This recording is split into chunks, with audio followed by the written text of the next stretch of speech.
Well, good afternoon, everyone, and welcome once again to your Investment Dominator live Q&A call. We'll be answering your questions. I am Warren Davis, and we'll be facilitating the call this afternoon. Sure hope everyone's having a great day thus far. And just real quick before we get into any other business, want to make sure we do a quick sound check to make sure you can see the LPG deal flow screen. And those of you out there that know how to enter your information, if you want to send me your questions, please give me an okay. Good, I see you and hear you. Okay, I hope you don't see me actually, Tim. I hope you can see my screen. Good. Okay, you should be able. I think you can hear me, Michael. He said, not sure how to see the screen. If you're not seeing the screen from logging on with the link that you have for the class, if you log back out, sometimes you log back out and log back in, you should be seeing the screen because I am displaying it. And since you are on that particular link that is associated with this webinar, you should be able to see anything that I am showing on my screen. So right now I just went back to the LPG deal flow. Thank you everybody that saying you can hear me. There's quite a few on the call today. I'm glad to see that. We have a couple of what they call public service announcements before we get going in our addressing all of the questions. Just want to let you know that if in the event, if we do have any kind of a system issue, and I'm only saying that because I've seen, we have Cox cable in my area, and I have seen the Cox man around, and it has been my experience that whenever I see that Cox truck, it could be a number of hours or it could be a day or so, but I've ended up losing my internet. And so I don't exactly know what they're doing in the neighborhood, but I have seen them, and I just wanted to let you know, if that happens, I will be getting back on the call as quickly as possible. I may have to log out and log back in, but I'll be getting back on the call. So far, I'm knocking on wood, we have not had any problems, but if we do, I just want you to be forewarned that I will be coming back on the call. Just want you to know I'll be getting back on the call as soon as I can, if anything like that happens. Hopefully we'll be in good shape. I don't know if you've ever had one of those mornings where no matter how you try to organize, seems like things just don't always work the way you plan. So I've had one of those mornings today, but it's still a good day, and I'm looking forward to being able to speak with you all and answer your questions. So if you want to send me your questions, please type them into the box as you see, and go on and send them to me. Hit the send button, and it will send that question to me. We're going to start as I normally do with some questions from our last call there's only one that we weren't able to answer, but we're going to get that taken care of. But also in the way of public service announcement, I just want you to know that there will be a couple of classes coming up here in the next several weeks. Thursdays, they're both Thursday classes. The class on May 30th will be canceled, and there's another class on the following week. It's also a Thursday, June 6th, will have to be canceled. I'll be traveling those days and be out of my office. So I'm sorry to say that those classes, that's the 30th of May, so towards the end of this month, and the following Thursday, which would be the 6th of June. And just want you to note that, put that on your calendar, that we won't be here to have the call. And I'll continue to let you know this, to remind you on each call, just so that you kind of keep it in existence for yourself. And let's see if there's anything else I needed to announce. I don't think there is. So we're here to answer any questions that you may have, and just want to let you know also that there are a few, we have quite a few since our last 3-day workshop that was held with Jack and company. There have been more individuals, more brand new individuals joining our calls. And so some of the information that I'm going to be sharing, some of you may have already heard, but it bears repeating based on the questions that we have coming in to our via tickets or either via email coming into the office. So I've been asked to reiterate a few of the basic functionalities within Investment Dominator, but we should be able to go through them rather quickly, and you will have the tapes. All of these webinars are recorded, so you will have be able to go back and listen to any of these recordings at your leisure. And of course, I put the timestamp on each question so you can go right to that particular section. Let's see.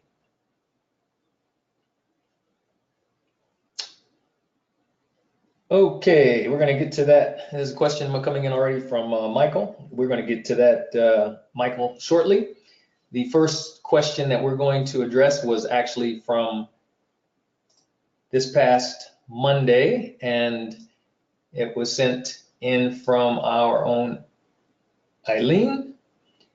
And no, excuse me. That's the next question. The first question we're going to address, I'm sorry, was actually one that came up in a demonstration on Monday, and that particular one has to do with disabling the opt-in page. And remember, you do have, when you're under My Sites, you have an opt-in page here, which buyers or sellers, or buyers mostly, can go to your buying site. There's a site that, or your selling site where you sell land, and they can enter in on your opt-in page, and it will take their name and their email address, and they can also express if they want interest in a property.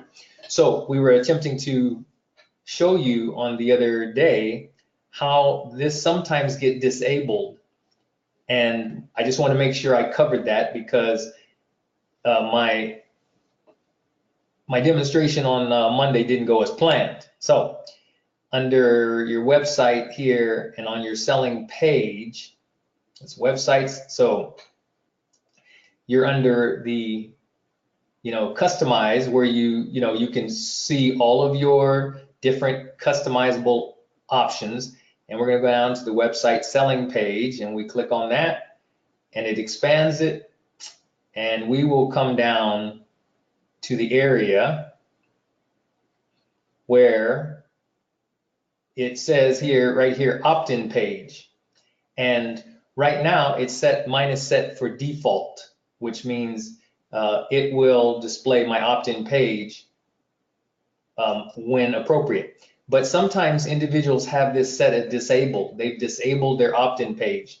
And as long as you do that, as long as it's set as disabled, if you're not seeing your opt-in page and you haven't, you didn't do that on purpose, you'll have to come in here and make sure it's not disabled and just set it back to default. And then don't forget to update site. As soon as you set it to default, update your site. And basically, that allows you, to have your opt-in page functioning. Now, there's only two reasons why you may not have an opt-in page functioning. And one of them is if you don't have Investment Dominator Pro. If you don't have an Investment Dominator Pro account, this you won't be able to get at an option, your opt-in page. So if you do have Investment Dominator Pro, and you should know, you'll know if you paid for that. So if you do have Investment Dominator Pro and there's still an issue, want to make sure you enter a support ticket. So you go here to help, enter, create a ticket, create a new support ticket, and just click on it, left click on it, and you type in your issue that describes what you're having, just basically that you have Investment Dominator Pro and you're still unable to see your opt-in page. And if it's browser related, you could select those different options, and this is probably the main box that you will use, is the box to describe your issue. But you can also let them know which browser you use. That's very helpful as well to collect this kind of information. What kind of computer you may actually be on, whether you're on a phone or a computer PC or a Mac, etc. And the priority. Of course, most folks say critical. All right, need to have it right now. So, in any case, this is how you fill out a ticket, and then you just, select this create new ticket, and it will go directly to our help desk for resolution. Okay. So those are the only two reasons why you wouldn't see your opt-in page, and we want to make sure we covered that. Now, the second question that we had, which was from Eileen on Monday, had to do with the best and the fastest way to learn about posting on Investment Dominator properties, or posting Investment Dominator properties on your site. And so I searched around, and I'm going to have to demonstrate this for you because it's a little strange, but I'm gonna and I will talk with Alex about this particular issue. I'm going to make a note to speak with him about how this is processing, just so that we can make sure that it's easier to get to. But what I have to do, I'm going to recommend, if you want to know the quickest way to learn how to list properties on Investment Dominators, properties for sale on your seller site, is you're going to click on session number 3, quick start, session number 3. Okay. And you stop, go ahead and pause that. Okay. And don't tell me, let me try it again here. No matter how much you demonstrate something. Okay. So, as you can see, let's see, normally it's one of these when it says more videos. So let me try that again. That's what I did last night. I had to go to session number 3 and stop it. Oh, here it is. Okay. So as you can see, I'm hoping everybody can see my screen okay, but it's creating a property listing on Investment Dominator. So you have to start the actual, let the video start, and then when you pause it, just by left clicking, you just pause it, that will pause it. This should display this particular video, and it's a video, creating a property listing on Investment Dominator, and it's 15 minutes and 39 seconds. So the fastest way for Eileen, if you want to learn how to post your property listings on Investment Dominator, I would watch this 15-minute video, and it starts and it goes right into the actual video. Okay, so that's the fastest way that I could share with you how to learn. And once you watch that video, if you have any issues, you're more than welcome to send in a help desk ticket, give us a call. It's basically, I'll say in a nutshell, what that video is going to show you is when you're posting, there's only 2 criteria that you really have to meet to get your listings posted on any site. First of all, the record has to be in complete ready to sell mode. Okay, that's got to be the status of that record. And then when you go in there and edit the record, we're hoping that you're collecting all of this information as you're building, prior to building your ads. If, the person has email, contact, any of this information, we want, we'd like to have as much of it populated as possible.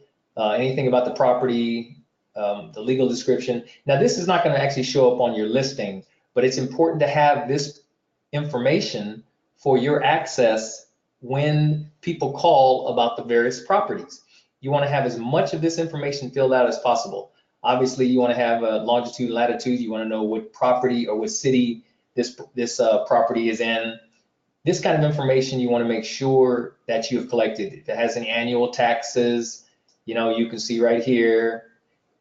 If there's any back taxes, you want to show that as well. So this kind of information, when you're ready to advertise, and obviously you already have the assessed value, which this is just a demo, so it doesn't have the assessed value, but you have the assessed value and the market value, the county assessed and the market value of the property, so that you can, have done your comparables. And we want to make sure that this information is collected prior to you actually putting the listing out there and you actually selling this property. And of course, we have the offer amount. And the only other piece of information that is needed is looking for a sale price. So links, let's see, property listing, status. Okay, right here.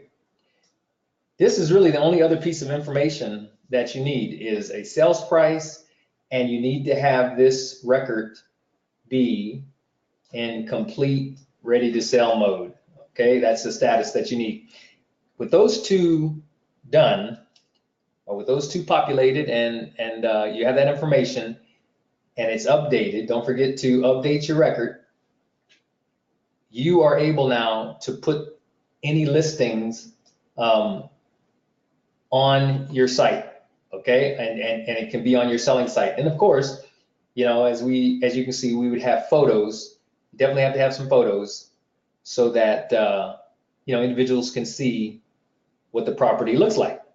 Okay, so that was a question that we had from the other day that we didn't get answered, and hopefully that gives you a little bit more information on how to basically the quickest way to learn about posting properties on your Investment Dominator sites. Okay.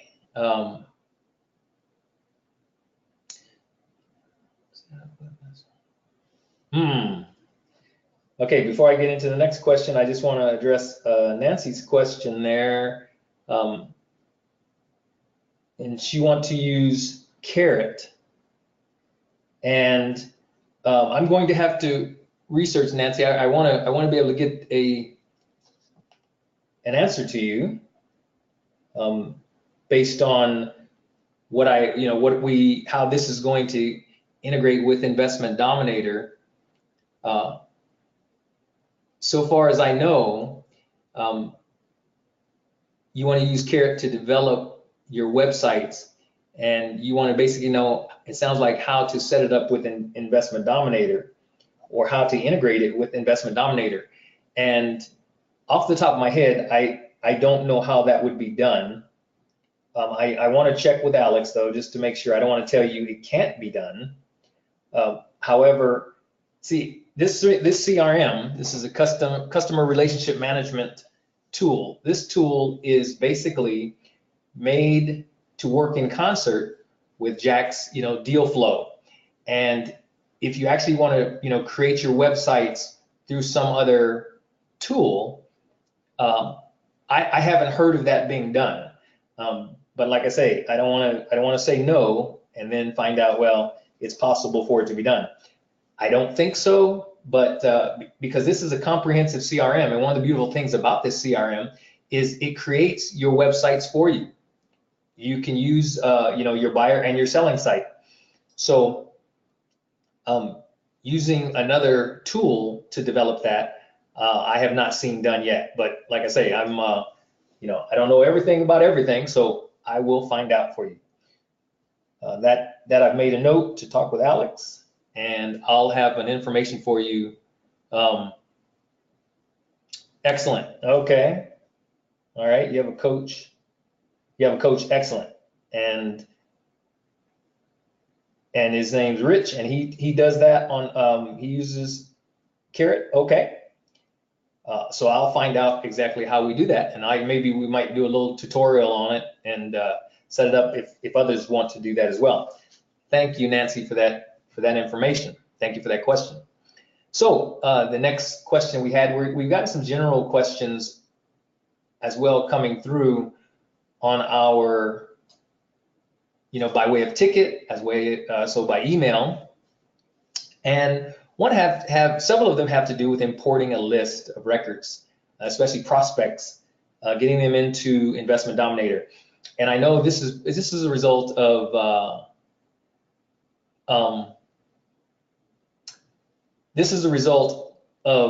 lot of new people joining us, where importing is always a little bit of a challenge, and so don't want you to feel like you're the only one that's having issues importing records. It can be a very something that you have to get used to doing.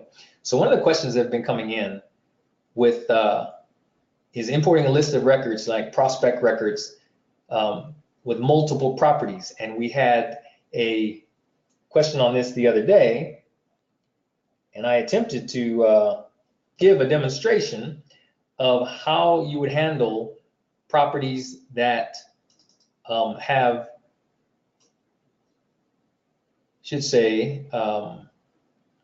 how you would handle situations where you have prospects that have multiple properties. And let me show you an example of what I mean by that. Okay, imported list separate. Okay, we're going to take one here. And I don't know, those of you that might have been on the Monday call, I attempted to do this on Monday, and it did not work. I was having some kind of system issue here, but I just want to show you this particular example. Made up a file here, and as you can see, this is an example of an import file. And by the way, let's see, records with multiple parcels. So we have a couple of customers here that have at least one. Here we have Juan Mendoza. He has multiple properties. So as you can see, here is his first property.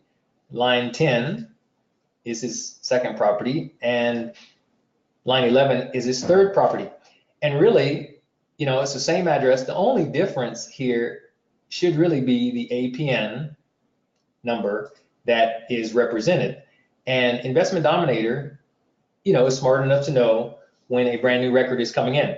So just real quickly, what I'm going to do is I'm going to demonstrate what's going to happen when we import records. So all I did was I'm in my land deals, and I'm going up top here to the import here. Now I'm using, these are what they call bulk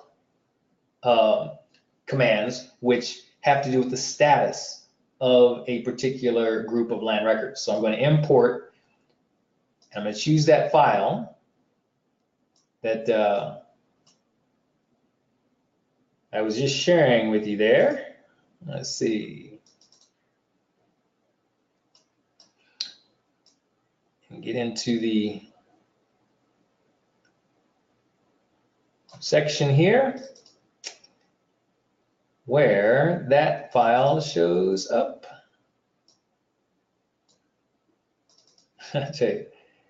Import. Okay, here we go. So I'm going to import this file, and once I choose the file, which means I just chose it from my computer, it's a physical file, and it's a .csv file. I want to make sure you understand that it has to be a .csv file. And I say upload list. Just left click on that. You see Investment Dominator brought in, it says there's existing owners, but it also lets you know rows that are not able to be imported. And the reason being, it was an empty last name on that record number 9. And just so that you know, this is record number 9. And you see it doesn't have a last name, and it's an individual record. So Investment Dominator is smart enough to know, hey, that record couldn't be imported. And so if we go back to our land list now, as you can see here, Juan Mendoza has 3 separate records, and they're in prospect status. And this is what I was attempting to show on Monday, was basically Investment Dominator is smart enough to know these are new APNs, all new. And usually when a person has more than one property, the APN number will be similar, like the first letters or numbers rather are similar, but there's just a few that are different. So this is in order. So this one might be, this is 02, this is 03, and this is 00. So that's how Investment Dominator will handle bringing in or importing records with multiple in an import. If a user has multiple records, they'll show up as 3 separate prospect records, and then you can deal with them individually. Now, along with this, we also have the question that comes up, well, how do I delete if I just imported a whole bunch of records and I imported the wrong ones? How do I delete that import out of Investment Dominator before they get all mixed in with my other records? In this case, I'm on a demo application, and as you can see here, we're only talking about 10 records here, right? But normally, like myself, we're entering around 500 records a week on a weekly basis. And if I were to have imported these 500 records, and I don't want them to get mixed in, especially if I made a mistake on my import. How do I get rid of that? And so one of the main things we like to show individuals is you can go up here to this My Team, left click on it, all right? And it brings you up, all of your different users. But the important thing to look at here is this activity log. And the activity log, it shows that the user Warren Davis, and right at 1224, I brought in 9 land deal records. Now if I hover over this question mark area, it gives me a number, and it's always important to write down this range of numbers. As you can see, this range of numbers is 172 to 180. You saw that over there? 172 to 180. And what that's saying is Investment Dominator has given unique identifiers to those records that have come in. So I want to make sure I get that range because this was the last date of the import. And so the next question we always get, well, since that was the import, why can't we just go over and hit this delete key? Why doesn't delete work here? And delete does not work. Let's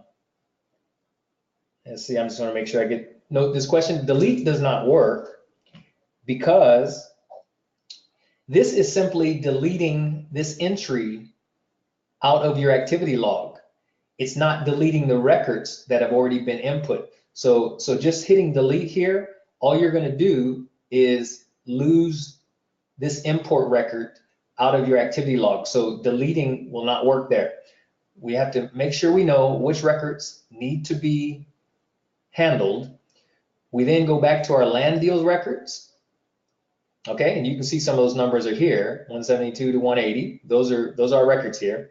But if I had 500 records from my last import, I want to get only those records. So I'm going to come up here and I'm going to look for property ID range. And I'm going to enter 172 to 180. That was the range of records that we had. Now, obviously, if this was 500 records, it would be, like maybe, 172 to 672. You know what I'm saying? There would be a much larger range. But you can search by your property ID range, and you just hit search. Now, that's going to bring into your land deals buffer. It's going to bring only those records that were in your search criteria. And obviously, like I say, if you have 500 records, this is a quick way to select those 500 records. You then come in here and hit this select all button. As you can see, turns the color of those records and puts the check by all of those records, because you definitely wouldn't want to go through one at a time and have to check all these records if you had 500 records that you imported, mistakenly. So this is the quickest way to do it. You select all, and then I just come over here to delete. And then let me make sure you understand here. We're using these, this level of delete here. Not any of these commands up here, but you're using these commands because it corresponds with your selection criteria in your land deals buffer. So you want to make sure you're only using these records here. Since you did a search, you selected certain records, and you want to get rid of only these records. And I'm just going to hit delete, and it says 9 records are selected, and I confirm that delete. It says these 9 records have been successfully deleted from the system. 5 owners were kept in place because they were attached to properties still within the application.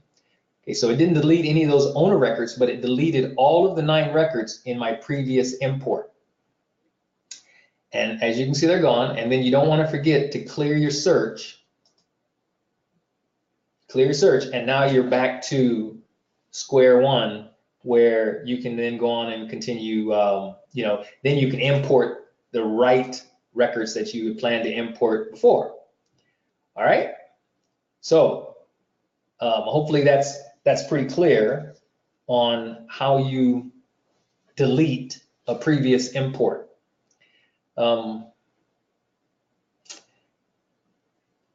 Okay, we had another kind of import question here from Michael too. I want to make sure, see if I can answer this for you, Michael. How do you differentiate lists that are uploaded into Investment Dominator? First 500 names, second 500 names. Do you use tags? I asked, so when I export it, I don't download all 1,000. Okay, how do you differentiate the lists that are uploaded into Investment Dominator? First 500 names, second 500 names. Yeah, well, the way I normally differentiate between the records that are loaded into Investment Dominator, Michael, like as you can see, I list each week the records that are coming into Investment Dominator that I'm importing. I usually have a specific name. I have a naming convention that I put on all of the records. And I also date all of my communications, all of the records that I'm importing. So let me see if, just to give you an idea, and I hope I'm addressing your question here, but I might have for one import, my first import, it might say Harnett County, let's see, import, and I usually have a range of numbers that I'm importing. So it might be 501 through 1001 or whatever. And then I'm going to put a date on that, 05, 16, 2019. I'm going to have a date stamp on that. So, and that's associated with the name of records, the name of that Excel file that I'm going to import into Investment Dominator. And also keep in mind that once you import these records and you get ready then to, you want to send them out. We send ours out to a mailing house. So I would come in and do a generate documents here. And since they're, prospect letters, I'm going to download this CSV over here, this CSV file. I'm going to download, which is going to have all of my records in it. I don't know if this one has anything in it or not. We'll see. We'll see if it does. Let's see. So yeah, so this is when I exported that CSV file. This is where Investment Dominator gave me a particular file that was done on the 16th. And I simply go in and rename this file, this Investment Dominator file, for all of the records I processed on the 16th. And, you can put your county name and whatever naming convention you want. So you keep track of all the records that actually get exported, or that you're going to send to letternetprinting.net, or the ones that you're going to send out yourself. That's how I keep track of all of the different records.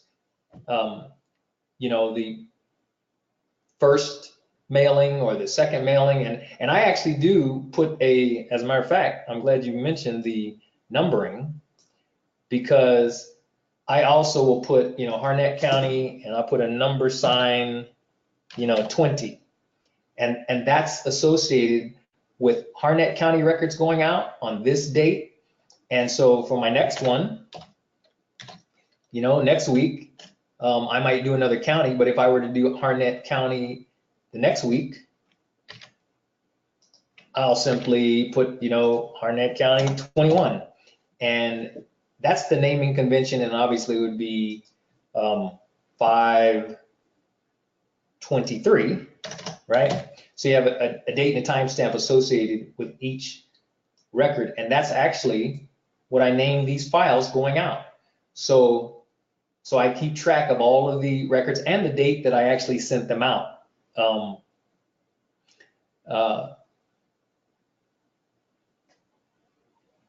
So I'm hoping that's going to address at least the first part.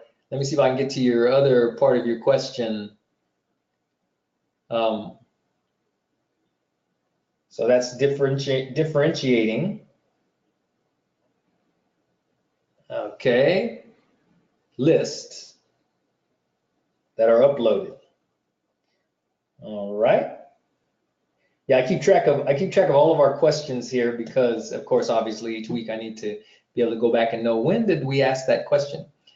Okay, and you said, so when you hit export, make it so that all 1,000 don't get exported.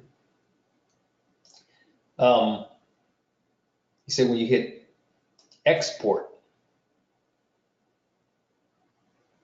Well, now I may have to look at that. Set the range. No, I don't usually set a range, Michael, when I am exporting records. If I'm going to generate document and I hit this CSV file, which this is the CSV file that I'm going to send out, although I'm going to send out to letternetprinting.net. So yes, it can be done with tags.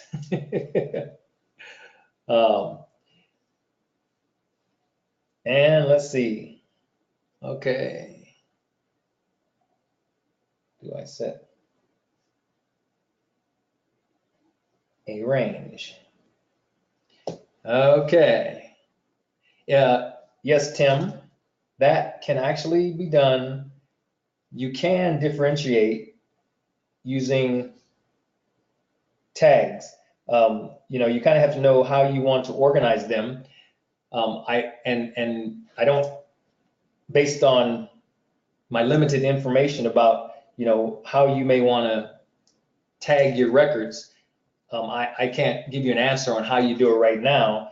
However, I can just show you how to create a tag, and that's okay, Michael. Don't worry about it.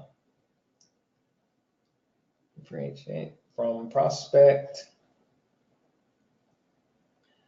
versus mail letter one. Okay, so I can't go into that right now about how you would do that with the tags, but I can show you how to create tags, and we have had that, and I will make a note to look at that on our next call, so that you know exactly how you create a tag, and you can use tags, Tim, and export based on the tag identification if you want to go that way. But I'll just give you the information on how to actually do it, creating a tag. Then you can determine how you want to use it yourself. Be done with tags. Okay, so we're running out of time here. I'm gonna move on to our next question that we've got. I may not get through the ones that I was hoping to get through today. However, we got through the ones that we finished on Monday, or that we didn't get answered on Monday. We did have a question to come in on changing the font size of your signature file, or your signature that goes out on documents. And just want to make sure that people understand how to actually generate your signature. And I just want to let you know, based on when I actually got into this business, my wife and I came into the business, generating your signature is so much more easy now than it used to be. So I think you folks that are coming in now, you're in a good spot, because life has been made much more easy to generate your signature. So all you do is you come into My Profile, and you can see that I just left clicked on the My Profile up here, and it says right here where you can generate your signature. Now, if you already have a signature where that you've got an image in a JPEG file, and it's an image of your signature, and you want to upload that, you can do that. We didn't have the generate signature feature at the time, so we actually had to go out and create our signature, put it in a file, and then upload it kind of a hard way. But now you go into the generate signature, and all I'm going to do is start typing my name.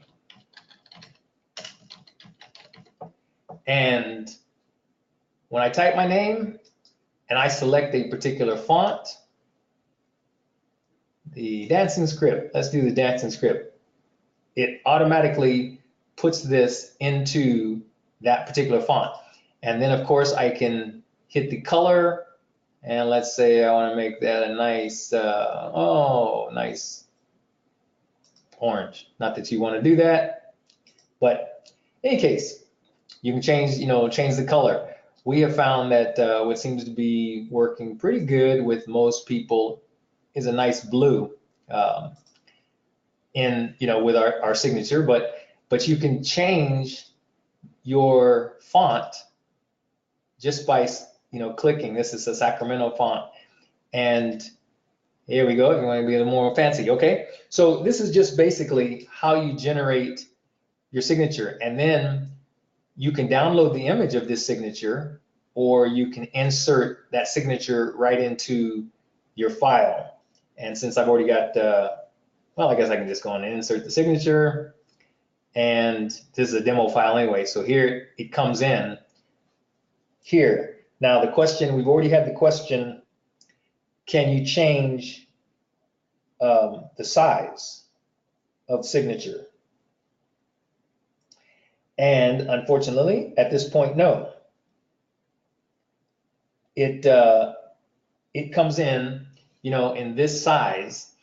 Now, what you'd have to do is you'd have to upload a signature image if you want this to be bigger or smaller. And it should be, I'm just pointing over this question mark, says your signature file should be in JPEG or any one of these, formats that you see here.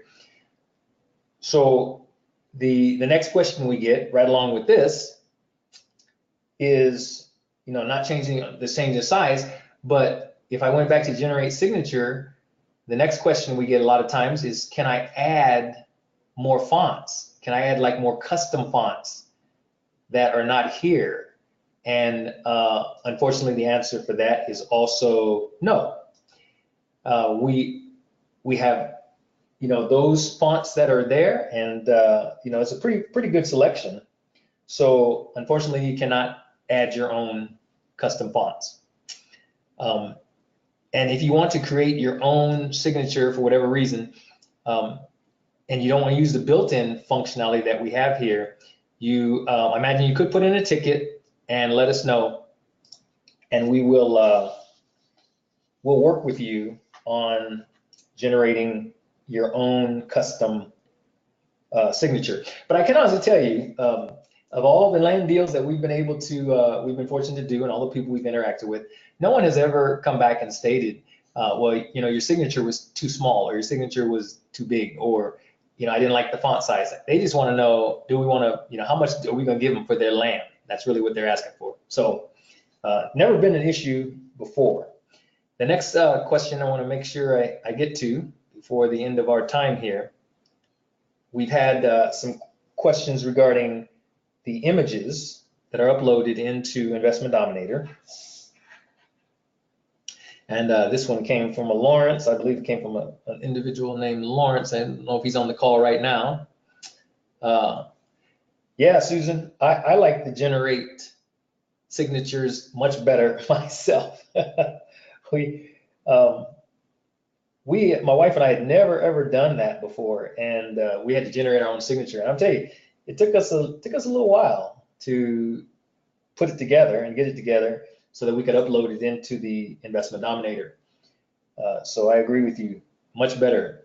Images, with regard to images in Investment Dominator, we have seen a few questions around the featured image versus the public and the private images. And I'm going to have to go back to my land deals record here. And the questions we've had have to do with basically, what is the featured image versus the public images that are updated. So I'm going to go into a record that's complete, ready to sell. That means I'm ready to market this property here. And I'm going to come down here to, you can show you my images. Now you notice this first image here, which is normally customary, we mark this first one as featured.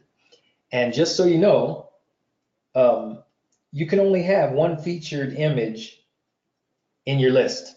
So this one's featured. None of these others are checked featured, but some of them are checked public. So also we've had the question, well, hey, I've got like, let's see, 1, 2, 3, 4, 5, 6, 7 pictures here. Why don't all of my pictures, why are they not all displaying on the site? And there's an easy answer to that.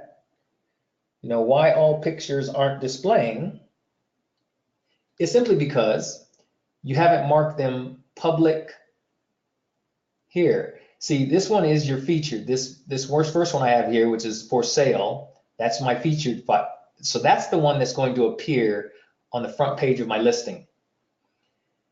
These others that I mark public, the public ones is going to display as additional images on your property listing site, your seller or your buyer site. So this one here will not show because it's not marked as public. And like I said, you can only have one featured picture. So if I select this one to be featured, the second one, click here to sell us your land, you can see the featured button went away from this first picture.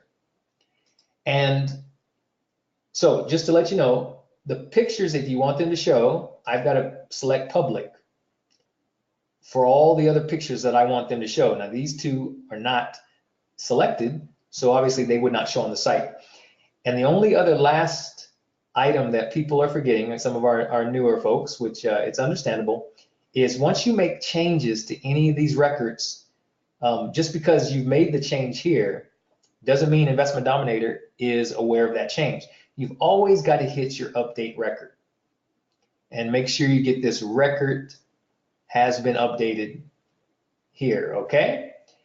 You have to always make sure you see that. So you want to always update record And then when I go to my generate listings page, just went under options, scroll down to generate listing. It defaults for some reason to the details portion, but I want to go back to the listings. And as you can see, this is my first featured page. Your featured option is going to be the first image that's on your listing. It's usually a thumbnail image that displays on the property listing page for your selling site.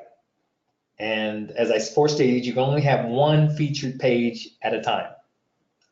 All right, so the other pages that we have listed are under the view details.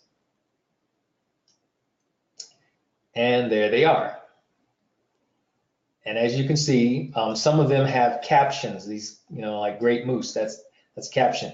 And this other page, this displays here. So now, if I were to go back into this record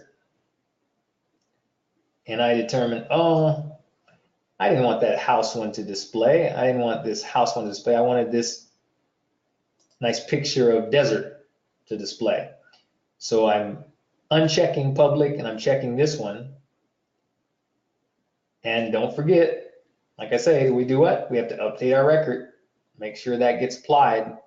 Now when we go back into generate listing, you can see it defaults to your listings page and here it is. Here's that last image that we put in. And then of course you have property details, notes, and links. And by the way, we did have a question the other day. I'm going to write this down too because it was a question on how you make sure, how does Investment Dominator know when you have someone that is interested in your property? And you see, I say right here at the bottom, buy this property today for just $18,500. Now, if the customer comes in and they say, I'm interested in this property, and they click this button here, all right, hopefully everybody can see that. That's when Investment Dominator will generate an actual email for you. So just make sure that you understand that the customer has to come here and say, I'm interested in this property. So they might have already, Investment Dominator has already collected their email address and their name on the opt-in page, but they're now showing interest in this particular property. And when they click that, Investment Dominator is going to send you an email.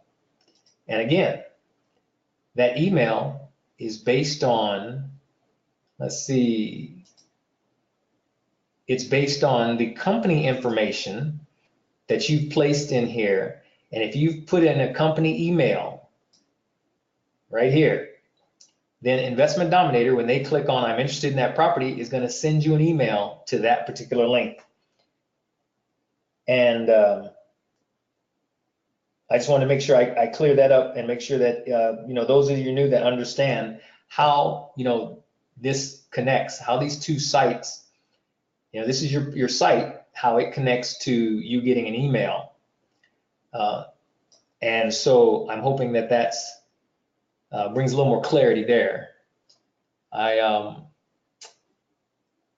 going to go back through. I just want you to all know. I'll go back through your questions from today and make sure that I haven't missed anything, so that we can have it on the next call.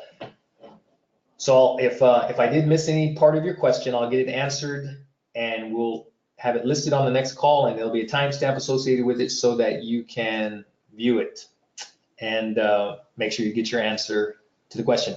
The last thing I'm going to cover here, which is kind of a healthy subject. We had a question again from a Lawrence on, and I just have maybe just enough time to cover this one, on how to, basically didn't understand about the CCL, and that's your secure socket layer, your SSL, I should say, your SSL. Excuse me, not CCL, but SSL. That's your secure socket layer. instructions on how to generate, this. They get a little confusing. Okay. Thank you, Nick. Nick said my moose picture is actually an elk. So thank you, Nick. I'm going to stop calling it a moose. I'll call it what it is. It's an elk. Obviously, we have a hunter in our midst, which is great. Thank you for that info. Lawrence asked, how do we get or understand the SSL instructions for Investment Dominator? So first, I want you to know that there is a user guide on this particular question. So you go to help, and I want to do it justice. So I'm going to, I may go through a little bit quickly here. You want to search our user guide, and you want to type in install SSL, okay? And that searches, and it will give you this particular guide, and it's been redone lately, so I think it's much more clear on how to generate an SSL certificate, because there's been a little bit of confusion.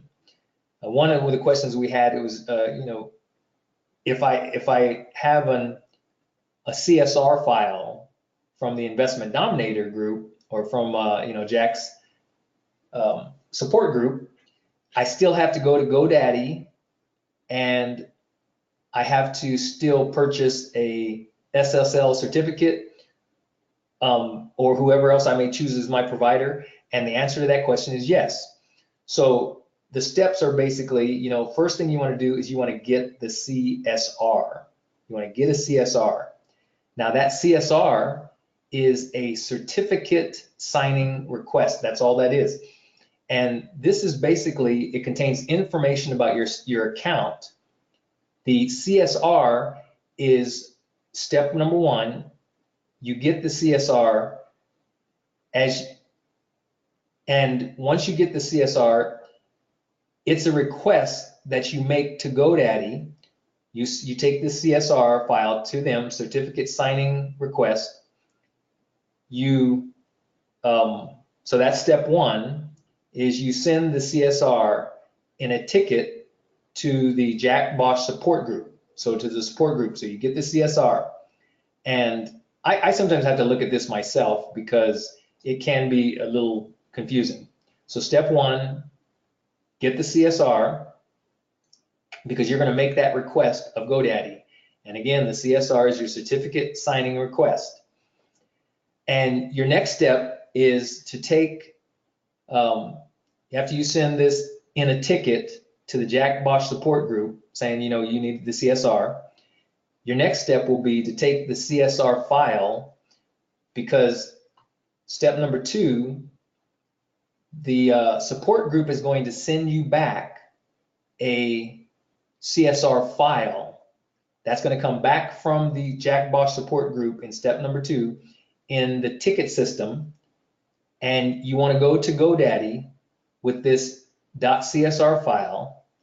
And when you take this to GoDaddy, then they're going to generate the .cert file for you, the .cert file, which is going to be done at GoDaddy or whoever else you might be using. As you purchase your SSL certificate from GoDaddy, they're going to use this .cert file, and that's going to allow you to purchase a secured certificate from GoDaddy. Now, just so we're aware before we go on, all that really is, it has to do with the security of your site, your selling site or your buying site. Some individuals won't come on a site that they don't see is secure. So all I'm doing here is I'm left-clicking on this secure site, and it tells me that, as I select it, and it's kind of small here, I'm sorry about that, but it says who this particular SSL or security certificate was issued by. This one was issued by Let's Encrypt Authority, okay? Obviously, if you had one from GoDaddy, this would say issued by, GoDaddy. And it simply lets individuals know that this site that they're on right now, it's a certified site. It certifies that the individual organization that they're dealing with is who they actually say they are. So that's the reason for having the SSL on your different sites, your buyer site or your selling site. And then the final step is to upload your .cert file that you generated in step number 2, your .cert, .cert file, and the Jack Bosch team will install the file on your account and notify you when it's activated. So go back to this, and this explains these steps that I just took you through very succinctly, so that hopefully, there'll be less confusion with how to actually get your certificate. And then here we are with a picture that I was looking at earlier. So that's all we have time for today, folks. I'm sorry we did run out of time. I did enjoy being with you all, and I want you to know that the second part of my day has already started out better than the first part of my day. Thanks to you all. Just want to leave you with this thought from Henry David Thoreau. Success usually comes to those who are too busy to be looking for it. So I want you to go out there and continue to be busy, and we appreciate you. Looking forward to talking with you again on Monday at 5 p.m. Have a great day, everybody. Bye-bye now.